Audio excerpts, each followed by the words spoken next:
আসসালামু আলাইকুম। English learning বুকলেটের পক্ষ থেকে সবাইকে স্বাগতম। আজকে আমরা ট্রান্সফরমেশন অফ সেন্টেন্স নিয়ে আলোচনা করব, যার পর্বটি হচ্ছে অ্যাসার্টিভ টু ইন্টারোগেটিভ। অ্যাসার্টিভ সেন্টেন্সকে কীভাবে আমরা ইন্টারোগেটিভ সেন্টেন্সে রূপান্তর করব তা নিয়ে বিস্তারিত আলোচনা করব, এবং সবগুলো রুলস, যত অ্যাডভান্স লেভেলের রুলসগুলো রয়েছে এবং বেসিক লেভেলের রুলসগুলো রয়েছে, সবগুলো আমরা আলোচনা করব। So let's start.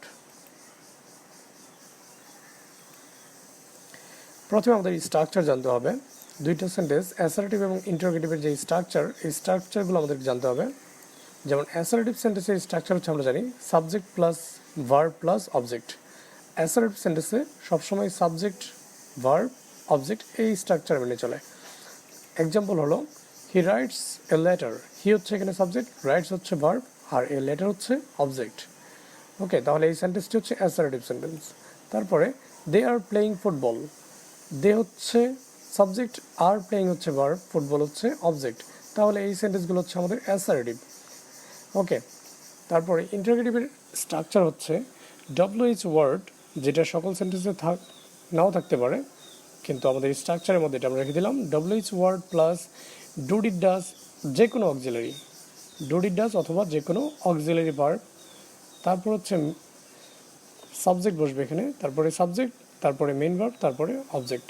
Okay, so আমরা এই স্ট্রাকচারটি মেনে চলবো, কারণ আমরা এখন অ্যাসার্টিভের এই স্ট্রাকচারটি থেকে ইন্টারোগেটিভের এই স্ট্রাকচারে সেন্টেন্সগুলো নিয়ে আসবো।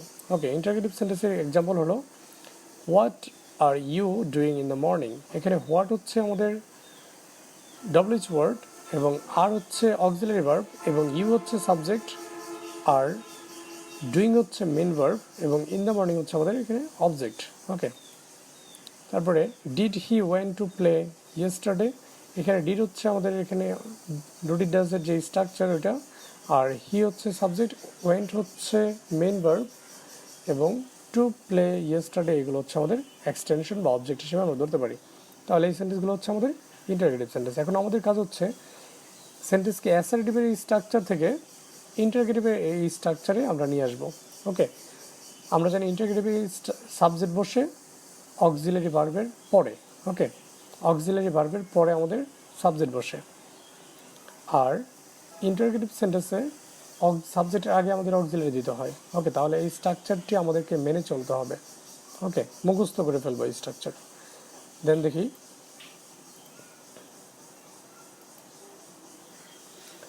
কিছু ম্যান্ডেটরি রুলস যেগুলো আমাদের অবশ্যই মনে রাখতে হবে, করতে হবে। রুলসগুলো হলো, অক্সিলারি ভার্ব থাকলে তা নিয়ে কাজ করতে হবে, আর না থাকলে টেন্স অনুযায়ী আমরা ডু ডিড ডাজ নিয়ে কাজ করব। কারণ আমরা দেখেছি যে ইন্টারোগেটিভ সেন্টেন্সে যদি আমরা অ্যাসার্টিভ সেন্টেন্সকে নিতে চাই, তাহলে আমাদেরকে WH ওয়ার্ডের পরেই টেন্স অনুযায়ী ডু ডিড ডাজ নিতে হয়, অথবা অক্সিলারি ভার্ব দিতে হয় সাবজেক্টের আগেই। ওকে, তারপরে 2 নম্বর, নট না থাকলে নট দিতে হবে, আর নট থাকলে উঠিয়ে দিতে হবে। যার মানে হচ্ছে সেন্টেন্সটা যদি অ্যাফার্মেটিভ থাকে, সেন্টেন্সটিকে নেগেটিভ বানিয়ে ফেলবো, আর সেন্টেন্সটি যদি নেগেটিভ থাকে, তাহলে সেন্টেন্সটিকে আমরা অ্যাফার্মেটিভ বানিয়ে ফেলবো। ওকে, তারপরে বাক্যের শেষে আমরা প্রশ্নবোধক চিহ্ন বা ইন্টারোগেটিভ সাইন দিব। ওকে, তো আমরা দেখি, অক্সিলারি ভার্ব থাকলে, যখন আমাদের বাক্যের মধ্যে অক্সিলিয়ারি ভার্ব থাকে, তখন আমরা ওইটাকে ইন্টারোগেটিভ কীভাবে করব। স্ট্রাকচার হচ্ছে auxiliary verb plus subject plus main verb plus object. মানে হচ্ছে সাবজেক্টের আগে আমাদের অক্সিলারি ভার্বটাকে নিয়ে আসতে হবে। ওকে, আর নট না থাকলে দিতে হবে, আর নট থাকলে উঠিয়ে দিতে হবে। যেমন দে ওয়ার কাটিং ট্রিজ, এখানে যদি আমরা দেখি দে ওয়ার কাটিং ট্রিজ, এখানে ওয়ার হচ্ছে আমাদের অক্সিলারি ভার্ব, এর সাথে কোনো নট নেই। ওকে, তো আমাদের স্ট্রাকচারটি মেনে চলবো, অক্সিলারি ভার্ব ওয়ারকে আমরা সামনে নিয়ে আসবো। ওকে, যেমন ওয়ারকে সামনে নিয়ে আসলাম, আর এর সাথে নট, এখানে সেন্টেন্সটাতে নট না থাকার কারণে ওয়ারের সাথে আমরা নট দিয়ে দিলাম, ওয়ার এন্ড। তারপরে সাবজেক্টটাকে পরে নিয়ে আসলাম। ওকে, এই যে অক্সিলারি ভার্বের পরে আমাদের সাবজেক্টটা, তাহলে দে চলে আসলো ওয়ারের পরে। তারপরে যেগুলো ছিল এক্সটেনশন বা অবজেক্ট, ওইগুলো যে এভাবে রেখে দিলাম, কাটিং ট্রিজ, মানে they were cutting trees, were and they cutting trees. তারপরে আরেকটা এক্সাম্পল দেখি, the thief is caught by the people. এখানে থিফ হচ্ছে সাবজেক্ট, ইজ হচ্ছে আমাদের অক্সিলারি ভার্ব। ওকে, তো আমরা দেখি এখানে অক্সিলারি ভার্ব রয়েছে, এর জন্য আমরা অক্সিলারি ভার্বটাকে আগে নিয়ে আসবো, আর সেন্টেন্সটাতে নট না থাকার কারণে আমরা নট দিয়ে দিব। ওকে, তো আমাদের কী হয়ে যাবে, ইজটা আগে চলে আসলে আর এর সাথে নট হলে ইজেন্ট, তারপরে the subject the thief caught by the people. Okay, তাহলে আমরা দেখলাম যে অক্সিলারি ভার্ব যদি আমাদের সেন্টেন্সে থাকে তাহলে এটাকে আমরা আগে নিয়ে এসে আর নট না থাকলে নট যুক্ত করে দেবো। ওকে, তারপর আরেকটা এক্সাম্পল দেখি, he can run at 30 km/h। ওকে, তো এখানে দেখি আমরা এখানে আমাদের অক্সিলারি ভার্ব হচ্ছে ক্যান। ওকে, তো আমরা ক্যানটাকে আগে নিয়ে আসবো আর এর সাথে নট না থাকার কারণে নট দিয়ে দেবো, কান্ট, তারপরে সাবজেক্টটা হি চলে আসলো, দেন র্যান অ্যাট 30 km/h। ওকে, তাহলে আমরা দেখলাম অক্সিলারি ভার্ব সাবজেক্টের আগে চলে আসে আর নট না থাকলে নট দিতে হয়। ওকে, তো এটা হচ্ছে আমাদের অক্সিলারি ভার্ব থাকলে আমরা কীভাবে অ্যাসারেটিভ থেকে ইন্টারগেটিভ করব। তারপরে আমরা দেখি অক্সিলারি ভার্ব না থাকলে আমরা কি করব। সেন্টেন্সে যদি অক্সিলারি ভার্ব না থাকে তাহলে আমরা কিভাবে করব, তখন আমাদের টেন্স অনুযায়ী ডু ডিড ডাজ নিতে হবে। তখন হচ্ছে কি, টেন্স অনুযায়ী ডু ডিড ডাজ নিতে হবে, কারণ আমরা জানি ইন্টারগেটিভ নিতে গেলে আমাদের সাবজেক্টের আগে হয়তো অক্সিলারি ভার্ব নয়তো টেন্স অনুযায়ী ডু ডিড ডাজ নিতে হয়। ওকে, তাহলে আমরা যদি আমাদের সেন্টেন্সে অক্সিলারি ভার্ব না থাকে তাহলে আমরা টেন্স অনুযায়ী ডু ডিড ডাজ নেব। ওকে, আর নট না থাকলে দিতে হবে, থাকলে উঠিয়ে দিতে হবে। এক্সাম্পল হলো he works in a company. এখানে যদি আমরা দেখি he works in a company, এখানে কোনো অক্সিলারি ভার্ব নেই, ওয়ার্কস হচ্ছে এখানে মেইন ভার্ব। ওকে, তো যেহেতু আমাদের অক্সিলারি ভার্ব নেই আর আমাদের ইন্টারগেটিভ নেওয়ার মেইন শর্তই হচ্ছে আমাদের সাবজেক্টের আগে একটা অক্সিলারি ভার্ব অথবা টেন্স অনুযায়ী ডু ডিড ডাজ নিতে হবে। যেহেতু আমাদের এখানে ইন্টারগেটিভ এই সেন্টেন্সটি এখানে আমাদের সিম্পল প্রেজেন্ট বা প্রেজেন্ট ইনডিফিনিটে আছে। ওকে, এই জন্য আমরা ডু নিব, কিন্তু ভার্বের সাথে এস থাকার কারণে ডু না নিয়ে ডাজ নিব। ওকে, তো ভার্বের সাথে এস থাকলে আমরা কী নেব, ডাজ নিব। তো আমাদের কী হয়ে যাবে সেন্টেন্সটা, ডাজেন্ট হি ওয়ার্ক। আর আমরা জানি যখন আমরা ডাজ নিয়ে ফেলবো তখন ওই ভার্বের সাথে আর এসটা থাকবে না, ওই এসটা ডাজের সাথেই চলে গেল, এই জন্য ওই ওয়ার্কসের যে এসটা এটা আমরা উঠিয়ে দিব। ওকে, তাহলে হয়ে যাবে আমাদের doesn't he work in a company. Okay, তো আমরা এখানে অক্সিলারি ভার্ব না থাকার কারণে টেন্স অনুযায়ী আমরা ডাজ নিলাম। ওকে, তারপরে দেখি the tiger attacked the boy. এখানে আমরা দেখি কোনো অক্সিলারি ভার্ব নেই, এখানে অ্যাটাকড হচ্ছে আমাদের মেইন ভার্ব যেটা পাস্ট ফর্মে আছে। তো টাইগার হচ্ছে সাবজেক্ট আর এটা হচ্ছে আমাদের V2 মানে মেইন ভার্বের পাস্ট ফর্ম প্লাস হচ্ছে সাবজেক্ট।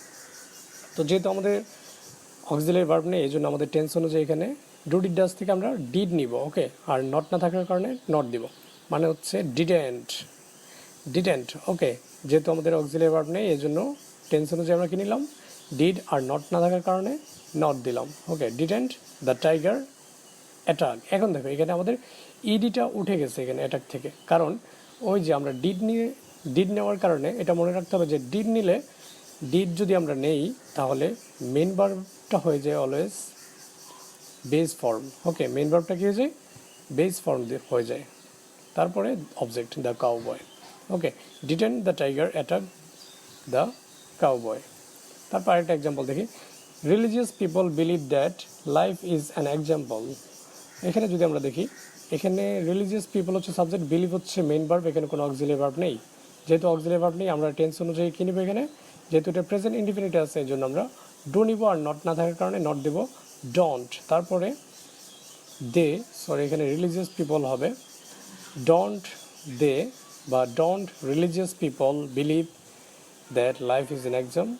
ওকে, তো আমরা এটা প্রথম অংশ নিয়ে কাজ করবো, পরবর্তী অংশে কিন্তু আমাদের ইজ আছে, পরবর্তী অংশ নিয়ে কাজ করা যাবে না, প্রথম অংশ নিয়ে কাজ করতে হবে। ওকে, তাহলে সেন্টেন্সটা হলো আমাদের ডোন্ট দে বা don't religious people believe that life is an exam. Okay, তো আশা করি এই স্ট্রাকচারটি বুঝতে পেরেছো যে আমাদের অক্সিলারি ভার্ব না থাকলে আমরা কীভাবে সেন্টেন্সকে অ্যাসারেটিভ থেকে ইন্টারগেটিভ নেব। ওকে, আমাদের মাথায় রাখতে হবে যে টেন্স অনুযায়ী আমরা কী নেব, ডু ডিড ডাজ নিতেই হবে আমাদের, আর যদি নট না থাকে তাহলে নট দিব, আর নট থাকলে উঠিয়ে দিব। ওকে, সো আই হোপ তোমরা বুঝতে পেরেছো বিষয়টি।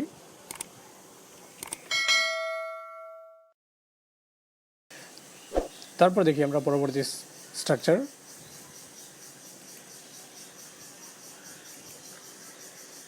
স্ট্রাকচারটি হলো আমাদের কোনো সেন্টেন্সে যদি অল, এভরিবডি, এভরিওয়ান এই শব্দগুলো যদি থাকে তাহলে তা হয়ে যাবে হু, WHO, হু হয়ে যাবে আমাদের। ওকে, তাহলে এই শব্দগুলো থাকলে আমরা এর পরিবর্তে কি দেব, হু।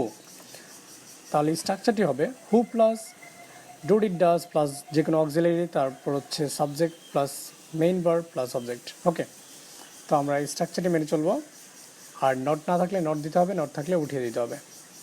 ওকে, তো আমরা এক্সাম্পল দেখি। Everybody believes an honest man, everybody believes an honest man. তো এখানে আমাদের ওই শব্দ এভরিবডি রয়েছে, আর এভরিবডি থাকলে আমরা জানি কী দিতে হবে, হু দিতে হবে।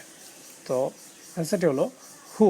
আর আমাদের এখানে অক্সিলারি ভার্ব না থাকার কারণে ওই যে আগে যে পড়লাম যে অক্সিলারি ভার্ব না থাকলে আমরা টেন্স অনুযায়ী ডু ডিড ডাজ নেব। ওকে, তো এখানে আমাদের ভার্বের সাথে এস থাকার কারণে আমরা ডাজ নিলাম, হু ডাজেন্ট, তারপরে ভার্বের সাথে এসটা উঠে গেল, বিলিভ অ্যান অনেস্ট ম্যান। ওকে, তাহলে আমরা এভরিবডি থাকার কারণে আমরা হু দিলাম, আর নট না থাকার কারণে ডাজের সাথে নট দিলাম। ওকে, তো who doesn't believe an honest man. Okay, তারপর দেখি everyone was dancing in the party. তো আমরা দেখি এখানে এভরি ওয়ান রয়েছে। ওকে, তো আমাদের এভরি ওয়ান থাকলে আমরা কী দেবো, এর পরিবর্তে হু ব্যবহার করব। যেমন হু ওয়াজেন্ট, এখানে যেহেতু অক্সিলারি ভার্ব আছে অক্সিলারি ভার্ব দিয়ে আমরা করবো, আর নট না থাকার কারণে নট দিলাম, wasn't, who wasn't dancing in the party. Okay, তারপর দেখি everybody has some desire, everybody has some desire. Okay, তো আমরা এটা করবো, এভরিবডি থাকার কারণে হু দিব, who hasn't no desire, who hasn't no desire. Some থাকলে আমরা এর পরিবর্তে নো ব্যবহার করব। ওকে, হু হ্যাজেন্ট, আচ্ছা এখানে সরি আমাদের এখানে সাম হবে, হু hasn't some desire. Okay, who hasn't some desire.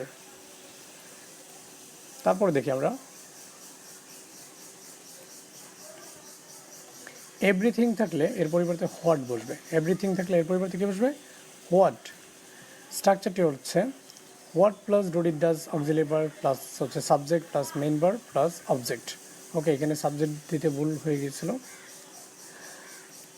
Are not না থাকলে নট দিতে হবে, আর নট থাকলে উঠিয়ে দিতে হবে। এক্সাম্পল হলো আই হ্যাভ টেকেন হবে, এখানে I have taken everything from my bag. Okay, I have taken everything from my bag. এখানে দেখি আমরা এভরিথিং রয়েছে, আর এভরিথিং থাকলে এর পরিবর্তে আমরা কী দিব, হোয়াট দিব। ওকে, তো আমরা এভরিথিংয়ের পরিবর্তে হোয়াট দিলাম, আর এখানে আমাদের অক্সিলারি ভার্ব হ্যাভ রয়েছে, এজন্য আমরা এর পরিবর্তে হ্যাভ নিলাম, অক্সিলারি ভার্ব নিয়ে কাজ করব। মানে হোয়াট হ্যাভেন্ট, আর নট না থাকার কারণে নট দিলাম, হোয়াট হ্যাভেন্ট আই, সাবজেক্টটাকে পরে নিয়ে আসলাম, taken from my bag, what haven't I taken from my bag. Okay, তাহলে এখানে আমাদের মূল কাজ হচ্ছে এভরিথিং থাকার কারণে হোয়াট দিলাম। ওকে, আর বাকি নিয়মগুলো আগের মতোই, যে অক্সিলারি ভার্ব নিয়ে কাজ করলাম, নট না থাকার কারণে নট দিয়ে দিলাম। ওকে, তারপর দেখি নান নোবডি থাকলে এর পরিবর্তে আমরা কী দেবো, হু ব্যবহার করব। নান অথবা নোবডি থাকলে কি এর পরিবর্তে আমরা হু ব্যবহার করব। আর স্ট্রাকচারটি হবে তখন হু প্লাস অক্সিলারি ভার্ব যদি থাকে, অক্সিলারি ভার্ব অনেক নাও থাকতে পারে, মেইন ভার্ব থাকতে পারে, plus main verb plus subject. Okay, are not দিতে হবে না এই সেন্টেন্সটাতে, কারণ আমাদের নান নোবডি দুইটি হচ্ছে আমাদের নেগেটিভ শব্দ, এই জন্য আমাদের এই সেন্টেন্সে নট দিতে হবে না। এক্সাম্পল হলো নান ক্যান ডু ইট। তো আমরা জানি নান থাকলে আমরা এর পরিবর্তে হু দিব। ওকে, তো হু, তারপর আমাদের auxiliary can, who can do it, main verb plus subject. Okay, do it. তারপর দেখি নোবডি বিলিভস এ লায়ার। তো নোবডি আছে, আমাদের নোবডি থাকলে আমরা ওদের হু দিতে হবে, হু। আর যেহেতু এখানে অক্সিলারি ভার্ব নেই, এই জন্য মেইন ভার্ব, সরাসরি main verb, who believes a liar, who believes a liar. Okay, তো আমরা দেখলাম নোবডি থাকলে এর জন্য, নোবডি বা নান থাকলে এর জন্য হু দিতে হয়। ওকে, আর অক্সিলারি যদি থাকে তাহলে আমরা অক্সিলারি ব্যবহার করব, আর অক্সিলারি না থাকলে সরাসরি মেইন ভার্বটাই হু এর পরে বসিয়ে দিব। ওকে, তারপর দেখি নাথিং থাকলে এর পরিবর্তে আমাদের হোয়াট দিতে হবে। ওকে, আর স্ট্রাকচার আগের মতোই, হোয়াট প্লাস অক্সিলারি ভার্ব যদি থাকে, প্লাস হচ্ছে main verb plus subject. Are not এখানেও দিতে হবে না, কারণ নাথিং শব্দটাই আমাদের নেগেটিভ। ওকে, এই জন্য আর নট দিতে হবে না। Nothing is certain here. Okay, তো আমরা যদি দেখি নাথিং ইজ সার্টেন হিয়ার, এটা হয়ে যাবে আমাদের হোয়াট, নাথিংয়ের কারণে হোয়াট হয়ে গেল, তারপরে অক্সিলারি ভার্ব রয়েছে is, what is certain here, okay, what is certain here.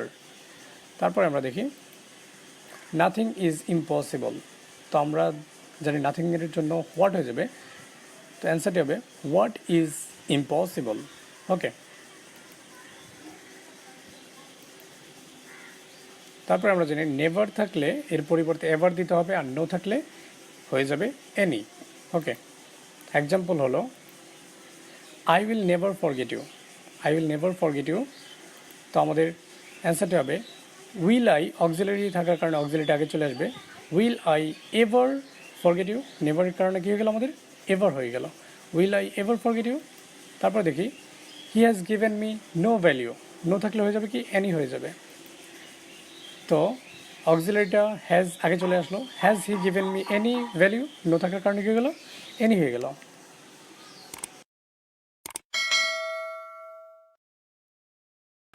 So আশা করি এখানে বুঝতে পেরেছেন যে নেভার থাকলে আমাদের এভার হয়ে যাবে, আর নো থাকলে হয়ে যাবে এনি, ওকে। আর বাকি স্ট্রাকচারগুলো আগের মতোই, যেমন সাবজেক্টের আগে আমাদের অক্সিলারি চলে যাবে, okay. So thank you for watching English learning booklet. Please like, comment and share our videos to inspire making videos for you. Happy learning!